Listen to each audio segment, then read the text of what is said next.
Welcome to the Juice Box with Juice Springsteen, covering the week that was in professional wrestling.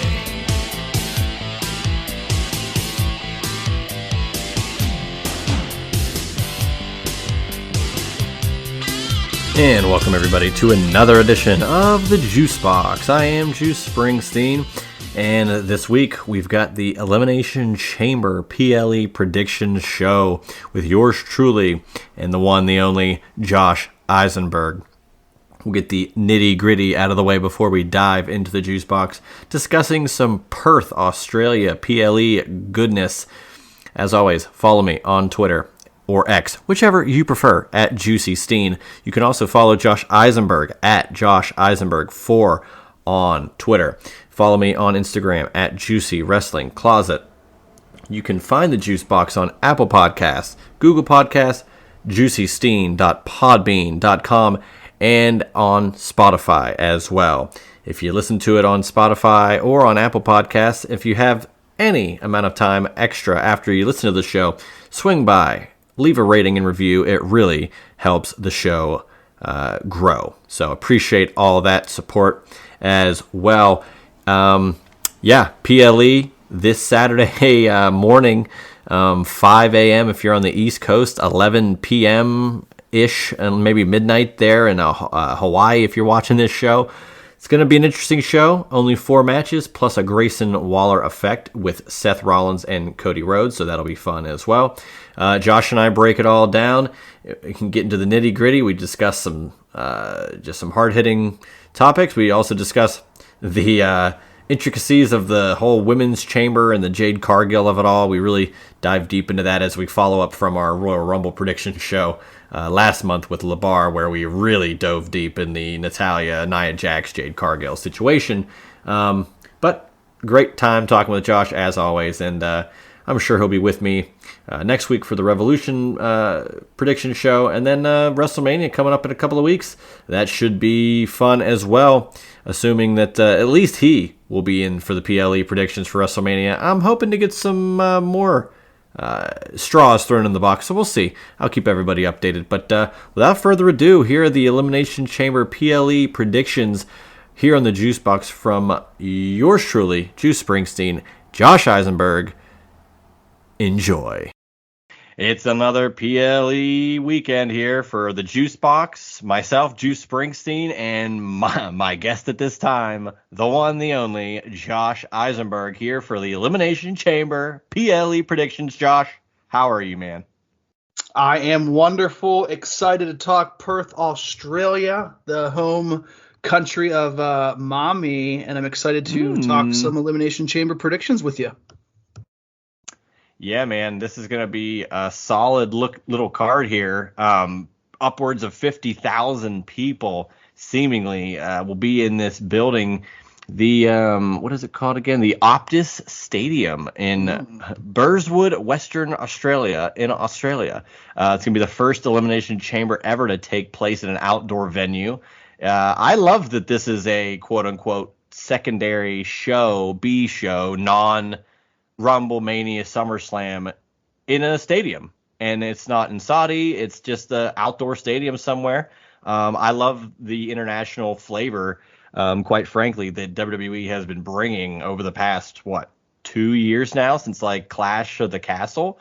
Like, they've been going above and beyond. This year in particular, this is just the start. They hit Australia, they'll be in France, they'll be in Berlin, they'll be in Toronto.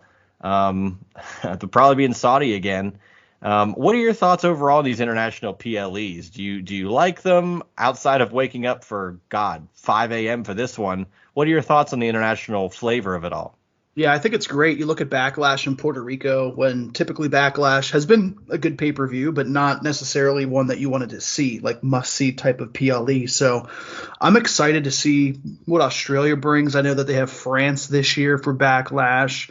People in the States are going to say, well, we don't get as many events. We get, Raw, SmackDown every week pretty much throughout the calendar year. So I'm excited for it. It gives a different flavor to these PLEs. Makes it feel more important.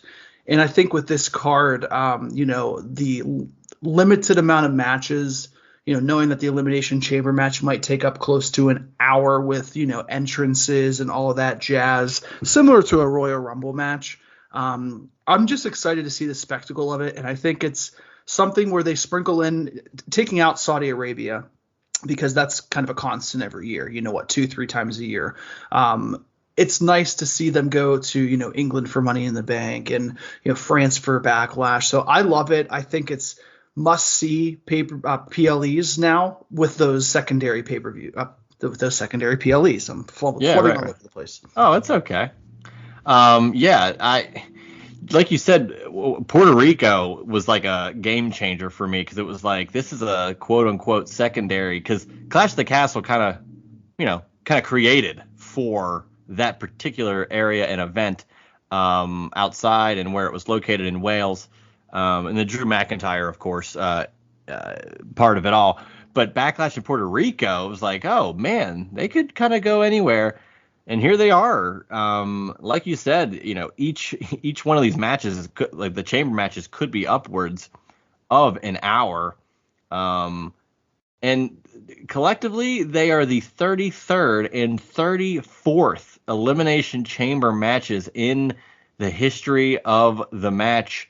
First one, of course, Survivor Series 2002, Madison Square Garden, Shawn Michaels and his horrific brown trunks winning the World Heavyweight title. That is arguably one of the better matches of the 21st century. Hell of a match type to introduce. Combination of War Games, some Royal Rumble in there, and it was brutal. And now it's, a little bit more wrestler friendly, still very viewer friendly, especially with the new ways to incorporate the camera angles inside the pods, above pods, through the plexiglass. A lot of great choices they can make production wise. Speaking of, the last couple of weeks on Raw and SmackDown, they've been kind of experimental with camera angles and such, and I'm really interested to see if they tweak that here for a show at this stature with, like I said, the different angles that they've normally done with the chamber. Maybe they've got even more stuff up their sleeve.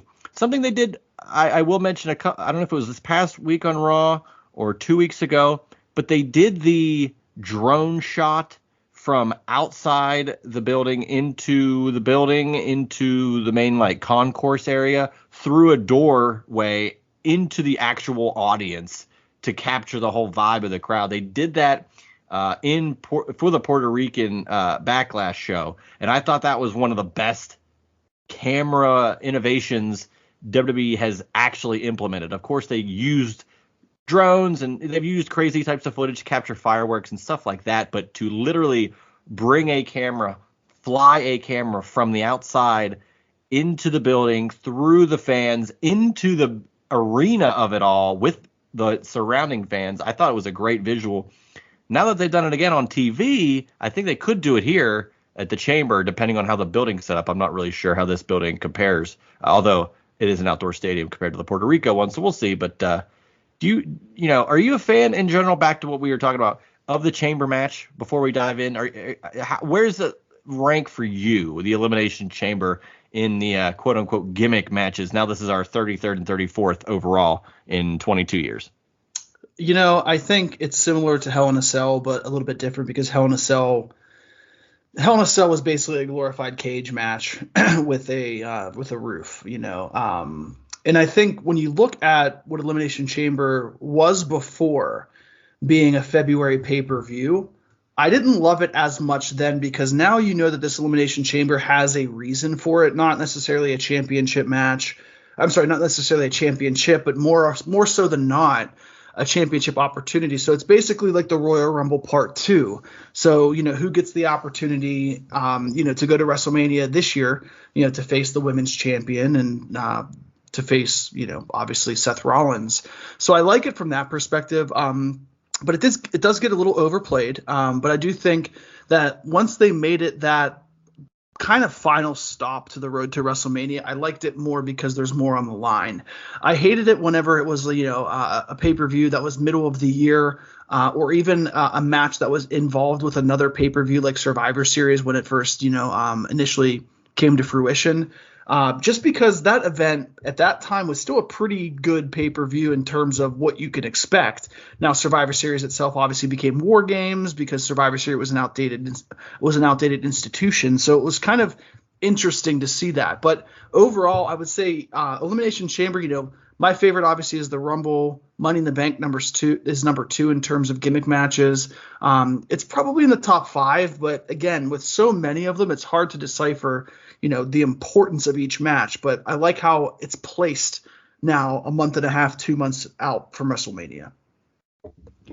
Yeah, and how you put it, I guess maybe I'm just not consciously thinking about it like this, or it's only been like this the last couple of years, but it's set up perfectly, like you said, as a Royal Rumble Part 2. It's kind of that last chance. Like, look, there was 30 people in the men's and women's Rumble. One person can win that opportunity, but there's 2 championships on each, for each, the men and the women. So that person takes it. The woman takes the other one. There's 1 spot left in each. You get the, 5 or 6 of the rest of the close to winning the match, in the final 5 or 6 of the Rumble. Of course, they win the qualifiers and they don't just get placed in the match. So other people do have an actual opportunity, but they have a chance there at the next show to fill that gap. I'm curious as to if in the future, with the current setup as is, assuming, unless they, God forbid, unify titles again, or something of that nature. Let's say they keep 2 titles for both Raw and SmackDown again. They do that for the future. I'm curious if they ever do another chamber for an actual title. I remember Bray Wyatt famously won, like I said, Shawn Michaels. But in general, with how you're referring to, Survivor Series, you kind of didn't like it at that particular show. And then I believe at SummerSlam 03 the following year. I like that it debuted at Survivor Series because Survivor Series has always kind of been the lesser of the 4, but not in the sense of what you're going to get. It's what you don't know you're going to get. Like, War Games got implemented. They had the 5-on-5s for a while. They had a lot of innovation over the years that, really changed the game. And each year that goes by, things get stale. And why not put War Games in? Why not try the Elimination Chamber? But, I think now everything's been so established. Like you said with Hell in a Cell, it gets its own event now. It was pretty bizarre having Chamber in like May. That was when they had like the women's tag title chamber. That was a chamber when Kevin Owens beat Cena. Mm-hmm. A lot of weird stuff in all those. So let's dive in. 4 matches on this card. It starts at 5 a.m. I'm assuming the pre-show starts at 4 a.m. But 4 matches. This will be a pretty concise, gotta be 3 hours or less. Let's kick it off. Judgment Day, Finn Balor, Damian Priest defend their undisputed tag team titles against Pete Dunne. Finally, Pete Dunne. That's right. And Tyler Bate. Wikipedia is referring to them as the New Catch Republic. Don't know if that name will stick, but I'm glad Pete Dunne's back. I'm happy that these guys are back in the fray here. Could we see a tag title change in Judgment Day starting to fray, or will they fray at WrestleMania? I think the Judgment Day retain here. What say you, Josh? So I wish we had visuals here because I would write the exact same word that George wrote Jerry in the first episode of the Seinfeld Chronicles. Seinfeld, N-O. No, there's no chance that Tyler Bate and Peter Dunne, as Kyle O'Reilly used to call him back in the day, win this match. I think they put on a hell of a performance.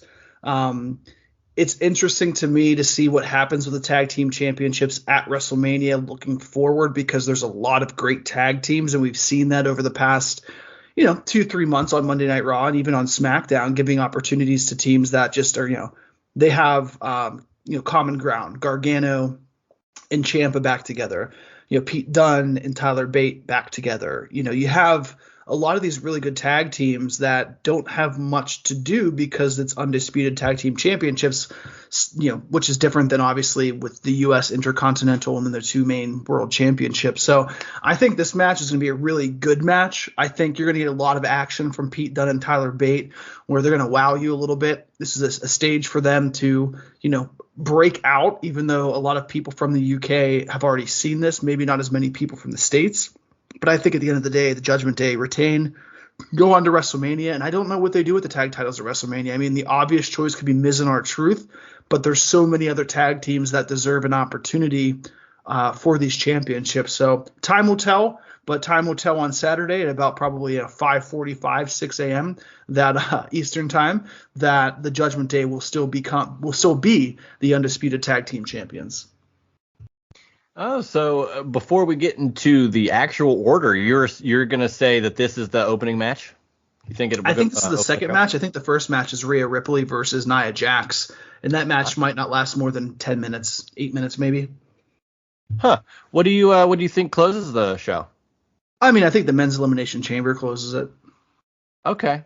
Yep. I just find it interesting with the Rhea of it all. Like, would it behoove them to have the final? Like, what do you think the final image will be from this show? Just, the winner of the chamber match, and then, Seth will be there.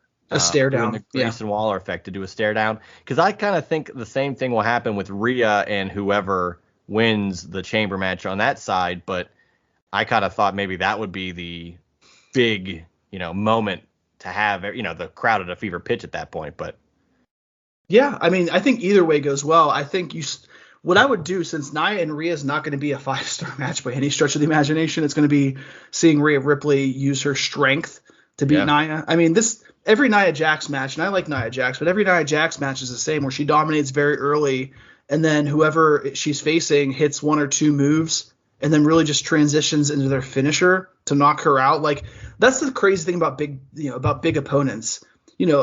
The bigger they are, the harder they fall, I guess, is a term for a reason, but they take one or two bumps and that's it. Look at Lesnar and Omos last year at WrestleMania. Omos dominated him for 5.5 minutes. Lesnar hit 3 suplexes and an F5, and that was it. So that's how that is. You don't want to finish the night like that, but I can also see if you want the women's chamber to end it, whoever wins that women's chamber, which we'll talk about here in a few minutes, could be Rhea comes out in her home crowd. But then I say, if whoever you think wins the chamber match, they will obviously be the heel in that aspect against Rhea Ripley. But then you also can think, isn't Rhea transitioning towards a face with her lack of appearances with the Judgment Day? So a lot of factors, but a lot of good options, I think, to end the night. Yeah, we'll get into that in just a second. I have a lot of good points on that. I'm going to say the Judgment Day, Finn Balor and Damian Priest retain these tag titles, and that's what you're saying as well? That's what I'm saying. All right, let's get into the Women's World Championship Elimination Chamber match. This is an opportunity to face either Nia Jax or Rhea Ripley, depending on who wins that match.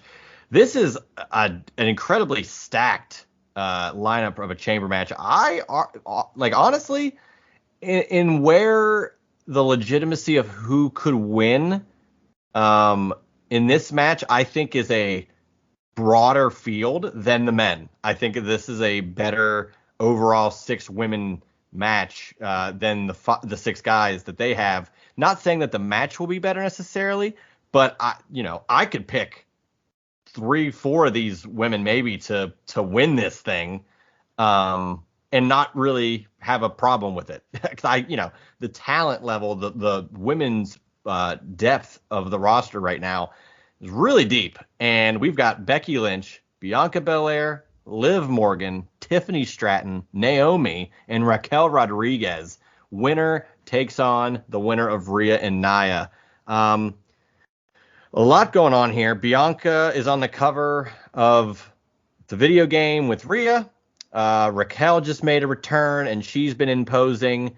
Tiffany Stratton has just kind of appeared on the main event scene, or just in the main card scene, for SmackDown.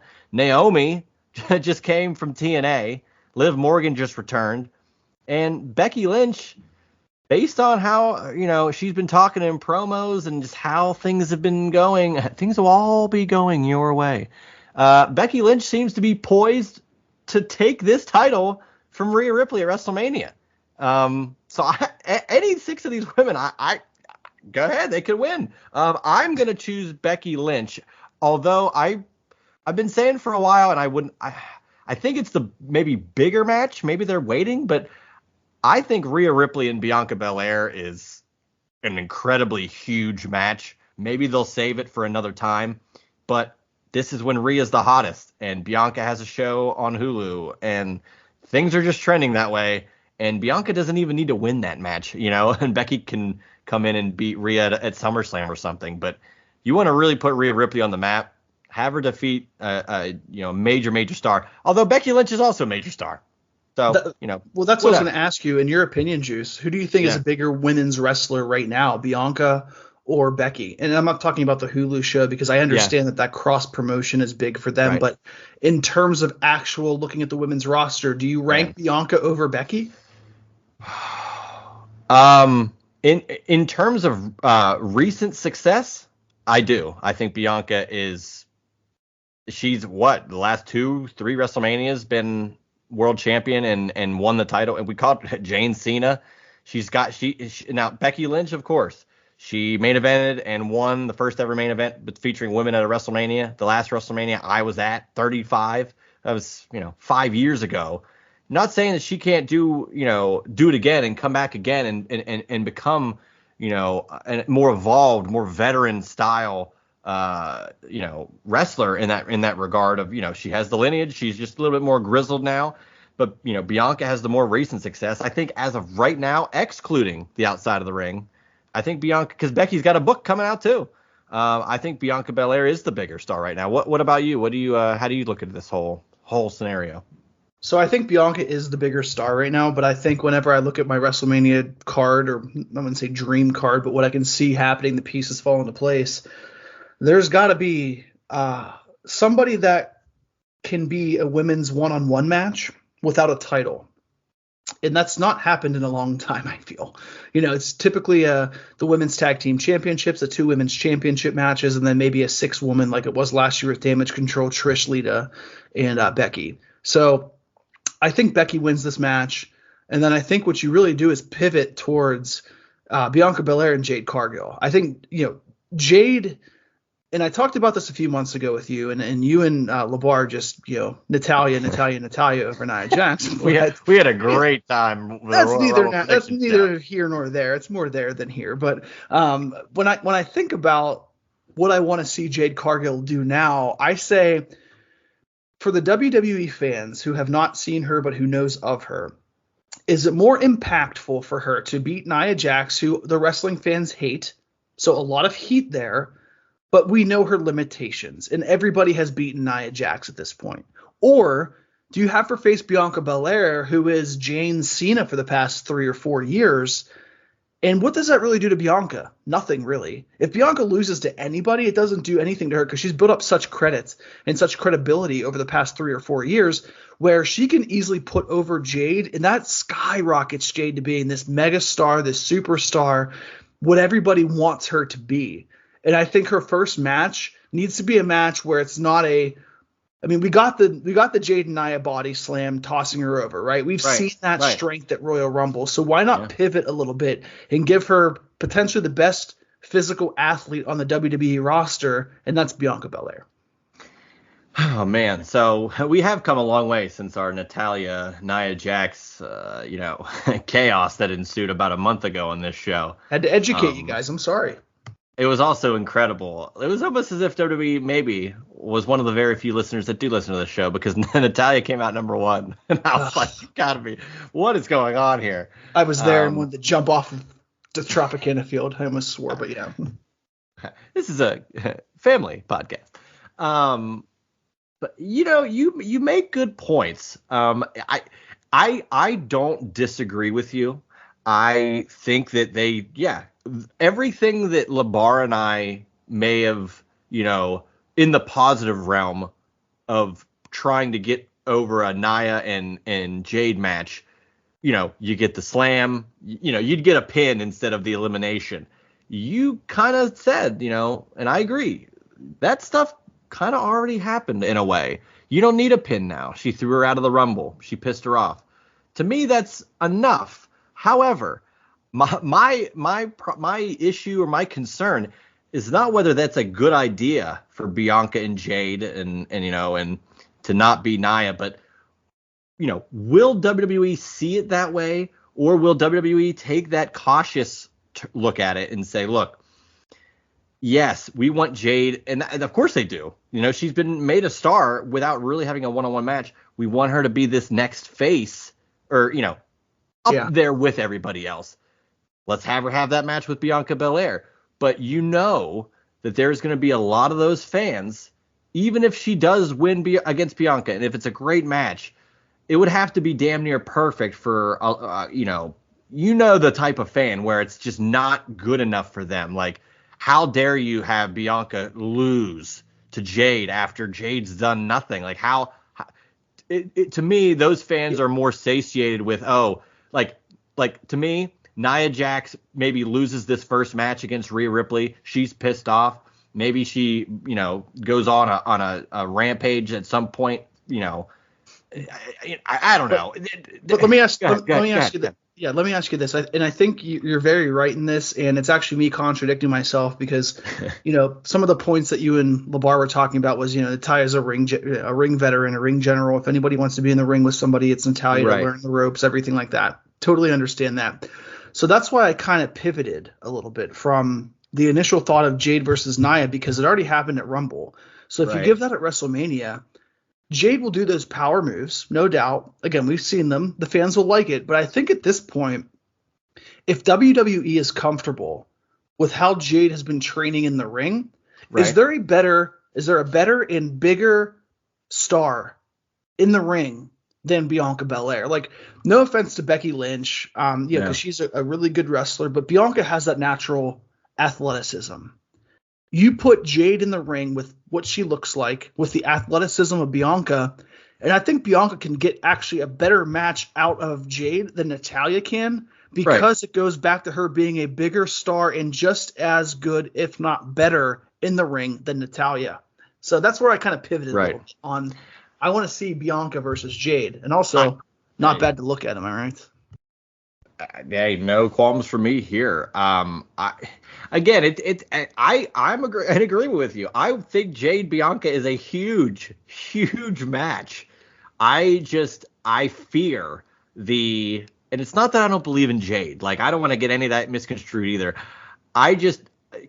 Bianca Belair, Jade Cargill, WrestleMania, and again, there wouldn't be a title on the line, so maybe that lessens the levity of like how important or how careful you want to be. I just would hate for Jade to have her first match and it have to be this 20-minute like unreal match with Bianca Belair. Yeah. I'm not saying Jade couldn't do it, but if she can't do it to the level of the fans that they the rabid fans want Jade to be this star, and we all know the criticisms of like how she was so green in AEW, now she's in WWE and like they haven't even done anything with her. Like, that's why I'm like, yeah, you did the Nia Jax thing in the Rumble, but give it a full match, and even an 8-minute match, you get a big moves from Jade. You puts her over, then you can get to a program, and then maybe she can get some matches on Raw or SmackDown, whichever she wants to go on, and then eventually get that next big match against the Bianca. I just want her to be available at a point, like to have this match. I want her to be like fully ready. If WWE thinks that if WWE thinks that Jade is ready for a huge match with Bianca Belair, then I cannot disagree with that. I'm here with you, and I hope that they do it. I'm just hopeful that they don't do it too quick. Again, that'd be your first match. That's so huge. It's a lot of pressure. I just don't want her to have a tough go and then it go downhill. Have to come back from that. Yeah, no, I get that for sure. And in kind of comparing, 20 minutes I think is a long time for a match. Not trying to compare Jade to like a celebrity appearance like a Logan Paul, for instance, because Logan had a few matches under his belt that were a little bit longer, and I think it's just a little bit different. But you look at him and Seth Rollins last year at WrestleMania, it was about 15? I think it was like 16 or 17 minutes or something like that. Yeah, something like that. And I think you can easily get that from Jade and Bianca because you Okay. figure the first 1 to 2 minutes is, a couple of grapples, feeling each other out. So you're only really asking Jade to do 10 to 12 minutes. And, Right. And I think a lot of crowd posturing too. You got to think that they're going to soak up that moment. Her first match, WrestleMania. If it was Bianca, like that's huge. And again, tying into that, the Hulu thing, like you don't think that's going to be filmed for a future, like it'll be a huge moment for sure. So yeah, maybe some of that time gets soaked up and you do get 12. Yeah, and I think 12 to 15 minutes is perfect for that. I think you give an opportunity for Bianca to work Jade a little bit, and then you give Jade the opportunity to do some of the strength. And I mean, Bianca, she can outlift me in the gym by Oh my hundreds of God. pounds. Like I she is a know. strong woman too. She doesn't have the height or the ripped physical feature, the physical appearance Like of Jade at Raquel or times. Rhea. Yeah, Oh, yeah. or Jade. Yeah, Jade. Yeah, Jade's stacked. Yeah. My wife said if I leave her for somebody, it could be for Jade, and she'd be fine with that. Just an FYI. I mean, I'm more concerned that she would leave you for Jade. You're not wrong. You're not wrong at all. That's another story for them. I'm not an orgy guy. But anyway, I It's think like discovering plutonium by accident. But I think at the end of the day, when you see the Elimination Chamber, one of the first things you said is there's opportunities for all of these women to potentially win. Yeah. And I want women's matches to be more than just a championship at WrestleMania. I mean, in general, but especially at WrestleMania.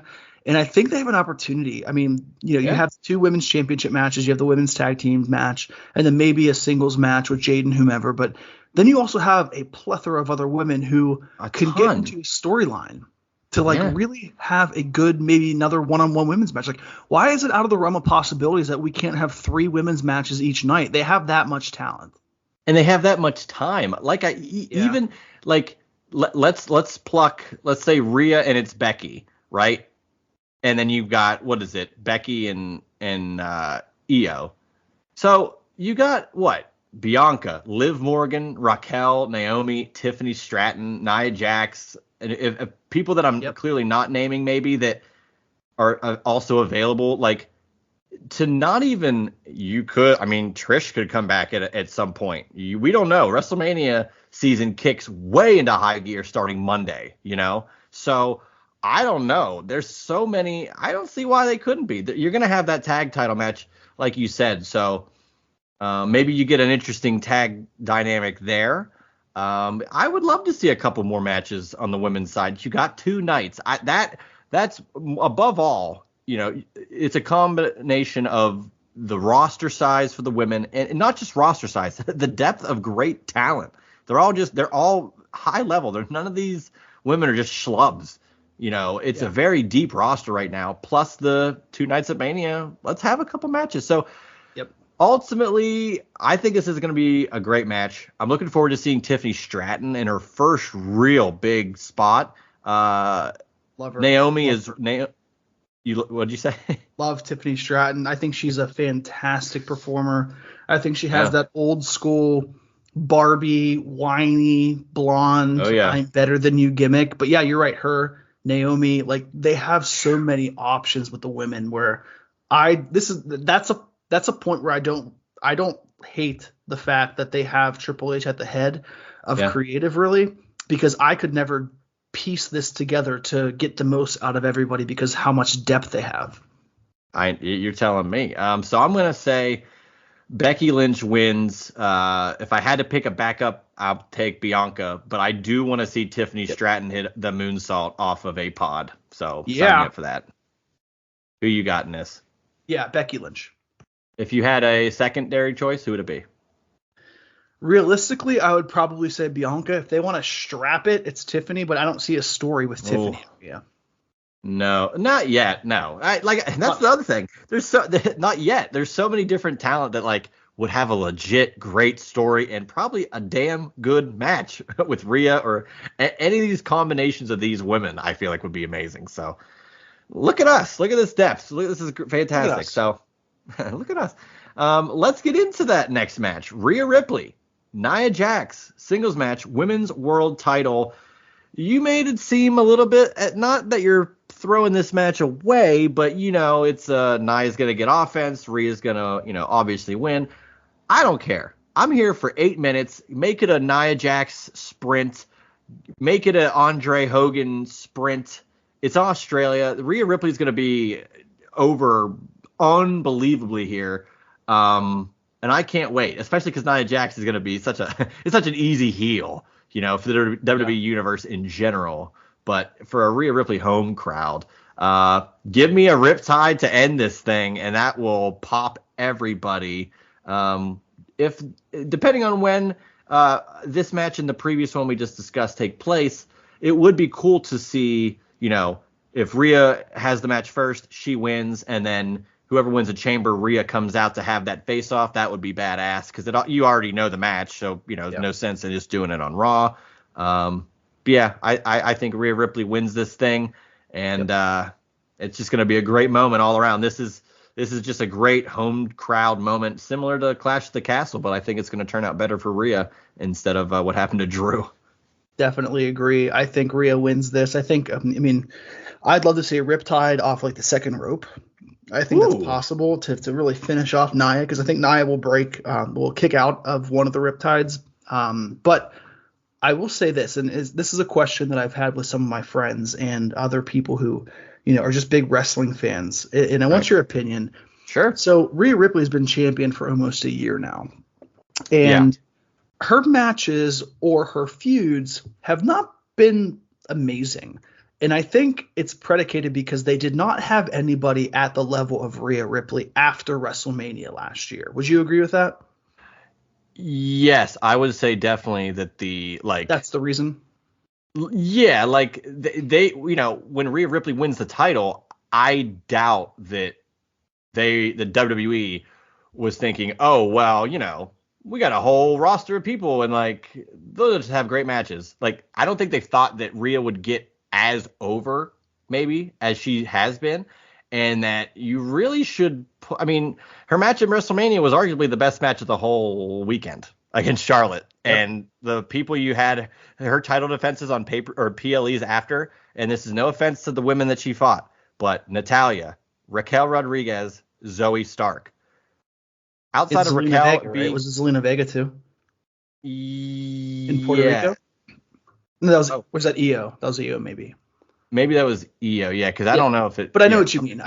Yeah. But looking at the current, what we just stated in the card, outside of Raquel, who's in the chamber match, or Nia Jax, right? So put Nia Jax instead of Raquel. Any one of those 6 women, if they'd have had a match against Rhea after Mania, I think we'd have had a little bit of a different feel of it all. But it was we know Rhea's going to win this match. She won the payback match. We knew she was going to win, but Raquel was a little bit of a competitor. But outside of that, it never really seemed believable. And now maybe the title reign's going to end at WrestleMania. Maybe it'll go longer, but without that, even a few great matches. So yeah, I'm in agreement with that point with you, Josh. Yeah, and I think we'll obviously get together before WrestleMania and talk about that whole thing. But if I'm WWE, I don't take the title off of Rhea at least until SummerSlam. I think she retains at WrestleMania because there's a whole other side of Rhea that we're going to get in 2024, and that's her separating from the Judgment Day. Yep. And I think when you separate her from the Judgment Day, that's when the Judgment Day just completely dissolves. And I think it's not at the time for them to be, separated, but very, very close to it. And there can be a story with her and Dom splitting up in a way. I think there's stories with, and there could be stories with her. Yeah, and there could be stories with her, as the women's champion, potentially, wanting to go after members of the Judgment Day in matches like that. So a lot of opportunity, and it's all because Rhea got over more, like you just said, more than any of us probably expected this time last year talking about her. Exactly. And yeah, you are right. She did take on and defeated Zelina Vega at Backlash. It was not popping up for me for some reason, but Dana Brooke, Tegan Knox, Natalya, nobody on her level. nothing to where I bought it other than Raquel, and that was too early for Raquel. I thought it was a great moment that she could have this match, but we all knew it wasn't going to happen, you know. And then she even did a fatal 5-way against Nia, Raquel, Shayna, and Zoe. We knew Rhea was going to win there too. But yeah, like you said, dude, the money is, you know, she's already now practically a babyface. She's a babyface by herself. If she's with the Judgment Day on screen, she is still a face when the group is not, you know. Go ahead. I was going to ask you, have you ever had a moreover female in a group of men? The only one that's close to me is China. Yes. So she was with Triple H and Shawn Michaels. All I was going to say was China is the only person I can think of where not overshadowed. Like, I understand exactly what you're saying and where you're coming from with it. Like, China was, you know, valet, but she'd also get in the ring and beat some ass and be a defender of DX. But at times she was way over, and like way more over than some of the male wrestlers, you know, not Shawn or Triple H, but I mean, the people that not even in the group. I mean, she was, I would say this, in the group, she was probably as equal as maybe anybody has been, in regards of being over, whether that's being a good guy or a bad guy. And now we got Rhea, who's not only like the best, you know, the most over. She's the champion. She, you know, I assume that the tag titles are gonna change hands before Rhea loses her title. And I've said before, she turns on Dom, or if it's not even turning on him, but like Dom and her have a falling out, and Mommy breaks up with Dom, and you such a easy. I said Nia Jax is going to get heel heat, but Rhea Ripley turning on Dom, the biggest heel in the company. Oh, well, that's it. She's made. Yeah. Well, and I'll put money on this. I think in 2024 you see Rhea versus Dom in a one-on-one match at a PLE.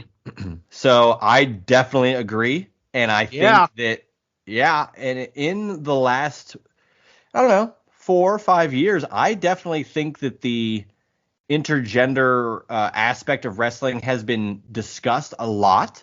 You know, what could it happen? Would you want to see it? I know in independent scene, just a random example, Maki Ito, she works death matches, you know, against Matt Cardona, Nick Gage. She's going against Minoru Suzuki.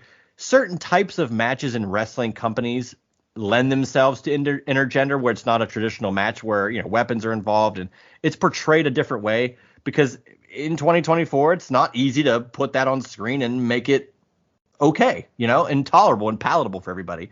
But in this specific case, I am in full agreement. I think of all the matches where you would want to see a guy and a girl go one-on-one, and if anything, not only would you want to see the guy get his ass kicked, you would absolutely believe it's Rhea Ripley and Dom Mysterio. So that would be a hell of a SummerSlam match, huh? Yeah, I'd love that, man. That'd be great. And that gives an opportunity for WWE to develop, you know, potential women that might not be at the level of Rhea to get there. You know, it only takes, when you think about it, maybe 5 or 6 months to put a lot of time and investment into, you know, a few women to elevate them. I mean, Bianca, great example. It took them just a little bit. Asuka, you know, she did great in NXT, but her first showcase match was against Charlotte at WrestleMania 34, which, you know, that was a decision in itself to let Charlotte win. But it's it makes me think, and it goes back to what you were saying about the I guess the universal understanding when you find a woman versus a man in the ring, for lack of a better term, it has to be believable that the woman can win. And that's very believable with Rhea Ripley against a lot of people. Nia, different story. She was in the men's rumble. I get that. But this is a different story because Rhea has all of the tools, and sometimes more of the tools than a lot of the men on the roster right now. And I'm glad you brought up that rumble thing. I was going to say, you know, Beth Phoenix and Nia and, you know, Chyna. Very few women have gotten involved to this degree where it's believable. And there's the parallel of Chyna again with Rhea.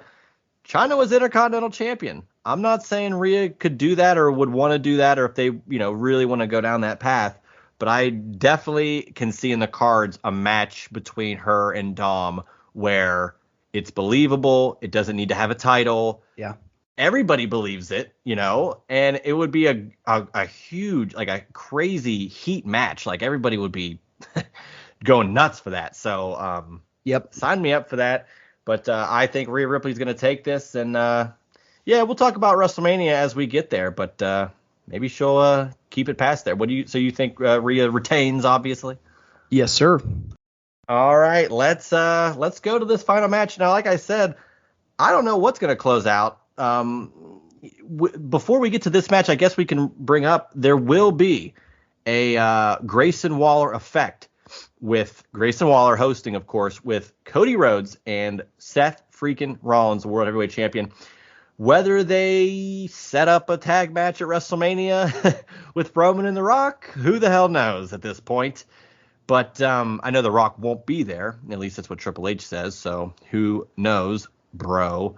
But it's conceivable that Seth being there could do the same. They could do the same thing if they want Rhea to look out and see whoever wins the chamber match for the women.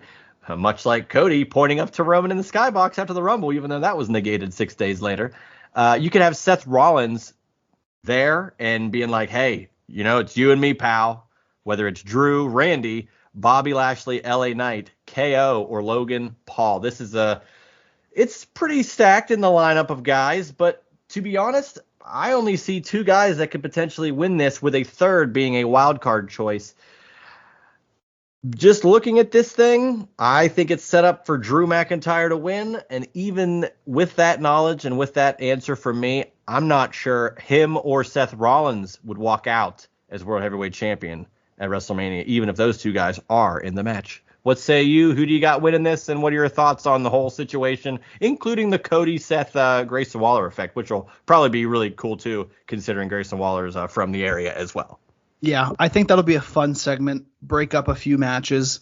Again, if it's me, I put one of the chamber matches either second or third, and then have a breakup between whether it's the women's or the men's with the Grayson Waller effect.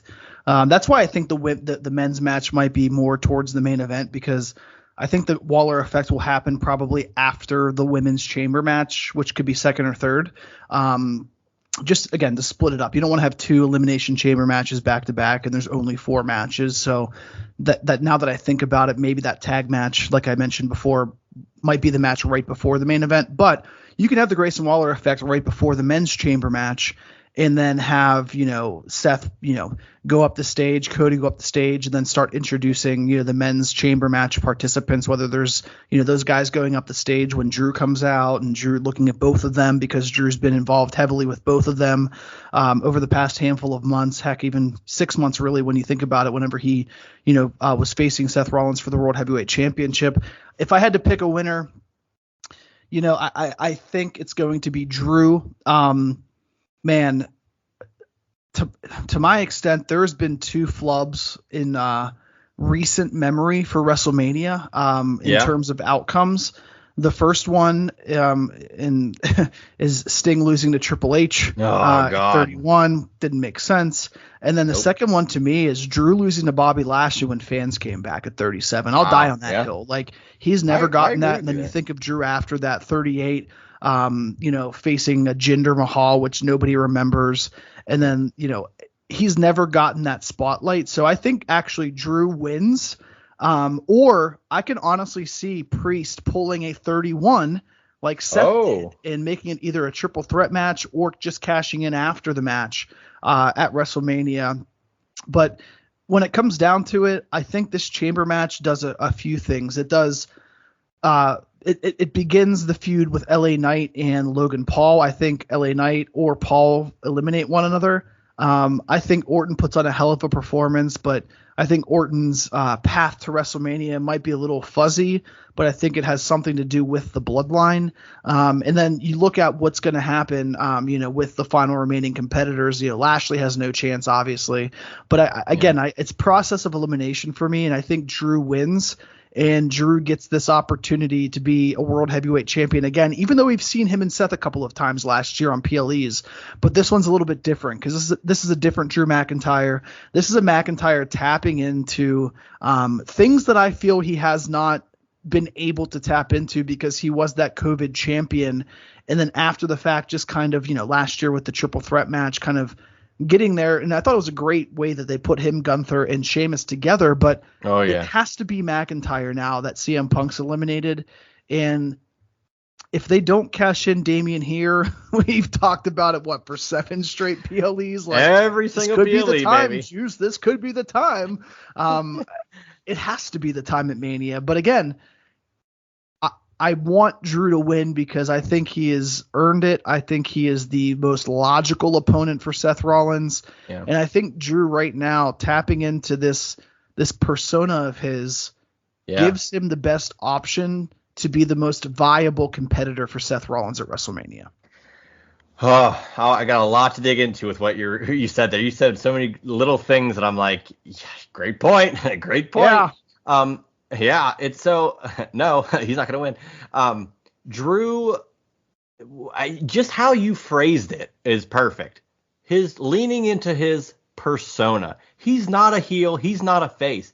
He's just like Drew McIntyre. He's funny, like naturally funny. He's a big badass that you want to root for, but he's also going to take shots at your favorite stars. Especially, he's going to lean into the CM Punk thing with the shirt and the Cody of it all. And I love that. I agree. I think he should be the guy. He's earned it. God, he's earned it on the mic. The last 3 months on the microphone have been some of the best stuff I've heard from Drew McIntyre in the history of his career. So I think that alone, let alone his, the COVID era, title reign that, and I felt bad for Bobby Lashley too, to be fair, in that whole thing. Like, I think both those guys, it wasn't their fault that any of that stuff kind of fell into their place like that. But yeah, I think Drew could have come out of there as the champion and it would have been fine. But you said process of elimination. I'm also gonna add this. Would you be interested in Seth Rollins commentating on the match? If it is before, you said them having them come out, what if he's just there?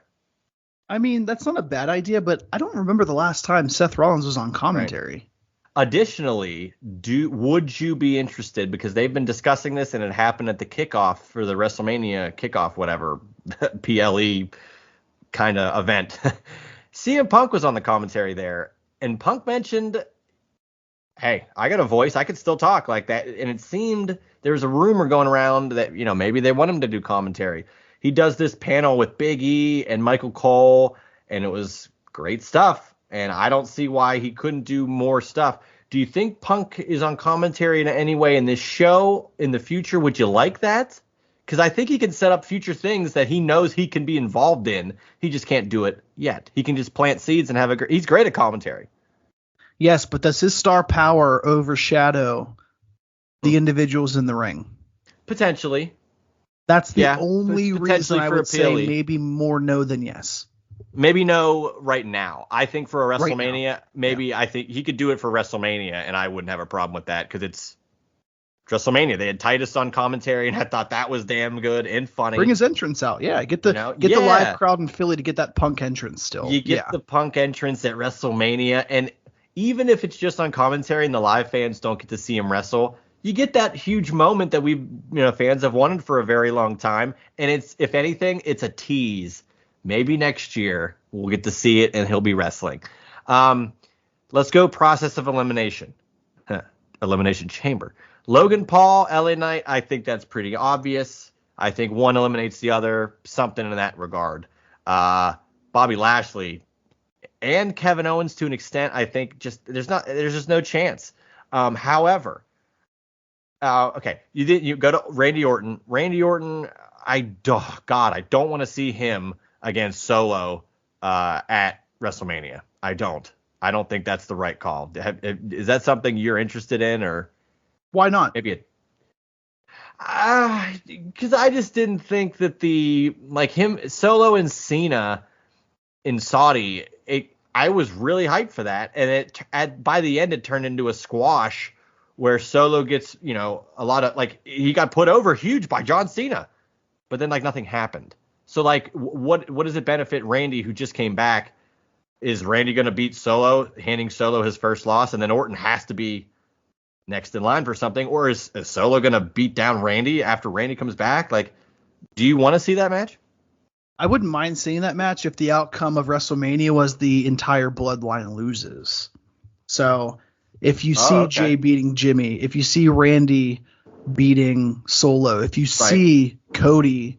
So, like, that was the one thing I think last year that they missed on. In whether you think it's a good decision or not, it's, every day I wake up and think, like, maybe this should happen, or that should. Not every day. Who am I kidding? Every so often. Well, you tell me that I say marky things. I wake up every day thinking about that booking decision that happened 3 weeks ago on Raw.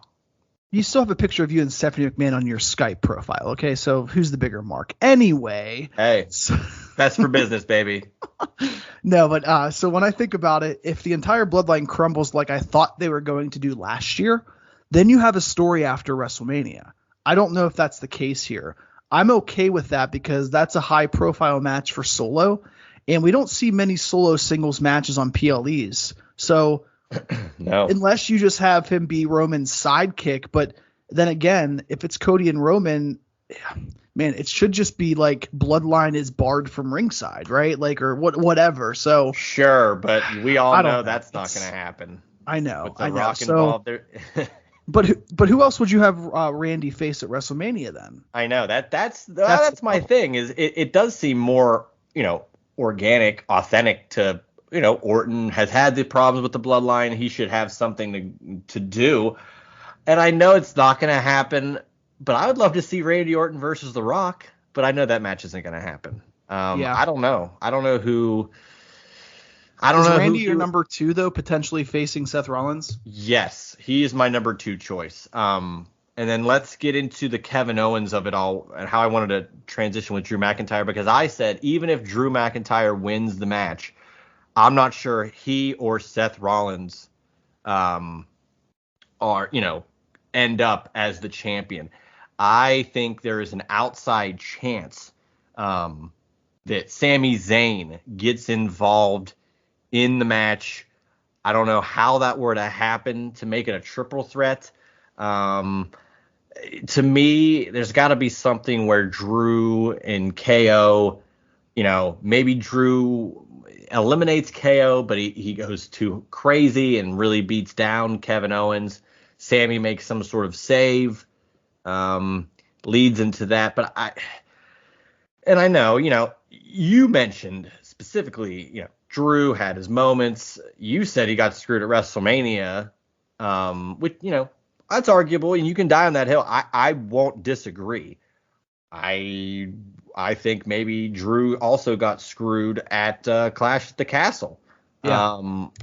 So, and if you maybe missed a little bit of that, Kevin Owens, I was going to say, so I said Drew McIntyre is who I think is going to win, but even if he does, I'm not sure he or Seth Rollins walks out as champion. I posited that I still think there's an outside chance that Sami Zayn gets involved in that match. I don't know how that happens. My only thing that I could come up with, at least logically from right now, without knowledge of what happens, Drew somehow, maybe he eliminates Kevin Owens, but however that happens, and just like beats the tar out of Kevin Owens and just does something way out of line to where Sammy gets pissed, has a problem with it, and maybe he challenges him. But I just don't think Sami Zayn is out of the picture in regards to having a chance at WrestleMania. Maybe Sammy ends up winning the title later on in the year, and that's what they've been kind of hinting at. But I think that there's a decent outside chance he could interject himself into a triple threat and have that Daniel Bryan-ish moment of he's been down. He's had all these downs. The bloodline got rid of him, and all these things. But I don't know. What do you think about all that? I think it's a good option, especially because much like the women's roster, the men's roster is very top heavy as well. Luckily you have Jay and Jimmy, which the story writes itself.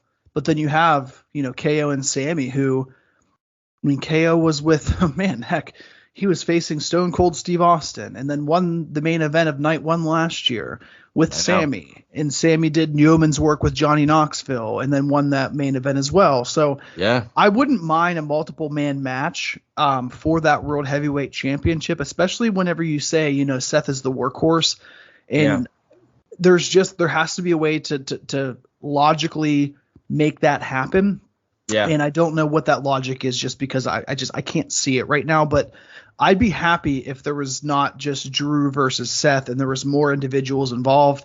I've always been a fan of triple threats or fatal four ways because I think there's such an intelligent science behind booking that match that not many people can really execute. But I know that Sammy, Kevin, or give credit for. Yeah. I mean, you think about it. You think about some of the great triple threat matches that come to recent memory. I mean, WrestleMania 20, obviously, Rumble with Cena, Brock, and Rollins. Like, oh my God, that's arguably. I think that might be my favorite of all time. Yeah, and even the Bryan Batista Orton.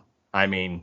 Yeah, and even to an extent, Daniel Bryan, Edge and Roman Reigns. Oh my God, yeah, that was great too. Yeah, they do a great job at putting a triple threat at WrestleMania. I mean, heck, you can even go back to Triple H, John Cena, and Orton at 24, which is a pretty good triple threat match that made Orton look even better with the victory there. So like, there's many options for them to do multiple man matches. You just have to have the right flow and the right story. And I agree with you. I think there is more story. Maybe not with Kevin, but there's more similarities between Sammy and Drew than we think about. And I wouldn't hate that. I want to know how you get to that. That's all. Right. And that's why I was that's what, the Kevin Owens of it is like, to me, outside of just Drew and Sammy linked together, is the link between the two is Kevin Owens, at least, has something there. And you made a good point, Seth Rollins being the workhorse guy. Punk got hurt. Yeah, right. And so CM Punk gets hurt, and it's like, okay, but even when Punk wasn't hurt and we thought, okay, it's going to be Punk Rollins, it's like Rollins mentioned he was hurt, and we didn't know if his availability was going to be there. And I am still not really super concerned, but I think it would be nice to have multiple guys in a match with Seth, alleviate some of that pressure. He doesn't have to do all the high spots. Great point. He can hit. Thank you. He can hit some of his high spots, but like Drew can take someone out. Sammy can have a moment. Like everybody can get their, stuff in, and Seth doesn't have to, tear his knee up anymore. Because I would assume, regardless, I think Seth is not going to be champion walking out of WrestleMania, and Seth will get his surgery and heal up. Hopefully we can have him back by SummerSlam or whenever, I think it's time. He's worked so hard. He should have had a match with Punk. That couldn't happen. Let's get this match done at Mania and then, move forward. Assuming he needs the surgery. I think he does. I would assume he want to get that done and just relax. I mean, he's been doing this since, June when he won the title? Yeah. So, my God, he's been on every show imaginable doing this. So, I still think Drew is the guy. I'm going to say Randy is your second choice, but you posed a great question, and I'm not sure I can come up with a better answer. I'm not sure after, the following SmackDown or whenever Orton would come back to TV after this show, assuming he doesn't win this match, where he fits in at WrestleMania just yet. So that's all up in the air as well. So Drew's my first pick. Orton's my second pick. Crazy spot of the match, because I did mention Tiffany Stratton. I guess just give me Logan Paul doing, maybe scaling the top of it, doing like a John Morrison type thing. Although Logan Paul could go to the top of it. He could go as high as anybody on this thing. And then I think LA Knight's going to be incredibly over. This is another huge opportunity for him, which it sets up that match with him and Logan Paul, like you mentioned. And, LA Knight had his moment in Saudi when a one-on-one with Roman. Not your main audience, of course. He had a great moment at Payback that we were there for. And then the Rumble, he was a part of that four-way. So he's still very much in the thicket, of the main event-ish scene. And I think this will make a really strong push for that Logan Paul match. Something that LA Knight can sink his teeth into and you probably know the outcome, but that's sometimes the best, and then he can be champion, and we can move forward from there. So who's your pick, and then 1A pick? I mean, I'm gonna have to go the same with you. I think the long shot is Randy. The surefire decision is Drew, because the story's already built in there.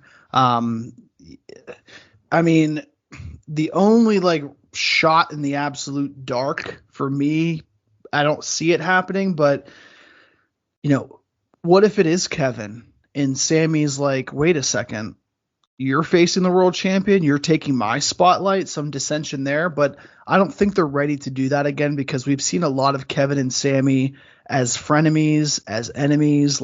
There's been a lot of that since they've both been on the main roster. So I'm going to have to stick with Drew winning and Randy being a number 2.